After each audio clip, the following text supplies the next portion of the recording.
common thing I see with a lot of people that are having shoulder pain. They may feel an experience of pinching here in the front of the shoulder, especially with raising their arm up. So when I'm looking at that, one of the things that I often see is that the shoulder blade is not clearing and giving space to make room as the arm goes up. So you essentially get the shoulder blade and the bone in the arm to kind of pinch together and pinch those soft tissues that sit between the two. So one of the things that we do is instruct on how to get that shoulder blade to clear and create more space. And oftentimes there's a pretty quick result with this, that once that shoulder blade starts to move, that pinching goes away and that irritation can kind of quickly calm down. So the way I like to instruct this is you're going to stand at the wall. In this position, you're going to press into the wall a little bit. I'm not leaning my body into it, but I feel a little bit of pressure through my arm, and that's really going to help to strengthen the rotator cuff muscles. That pressure is also going to incorporate some of the muscles back here that help to pull that shoulder blade out of the way.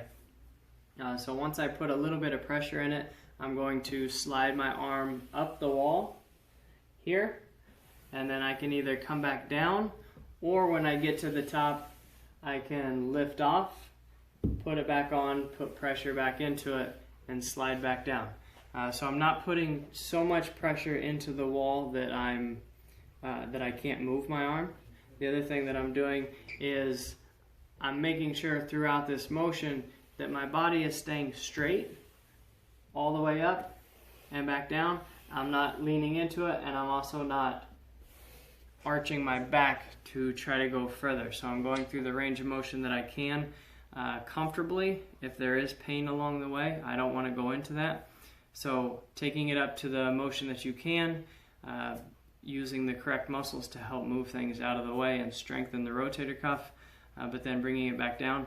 And I often like to give this for 8 to 10 repetitions starting out, because using those muscles are not often used, and they are probably a little bit irritated. They get fatigued very quickly. So I would start with that, and you could build up as that becomes easier and more comfortable. And then you could raise your arm up afterwards and see if it's if you're able to go further, or see if that pinching is gone. The other thing is you can do one arm, two arms. It's really up to you, depending on how well you can stabilize everything. And if you're really just trying to focus on the one side only, or both arms really could benefit from this.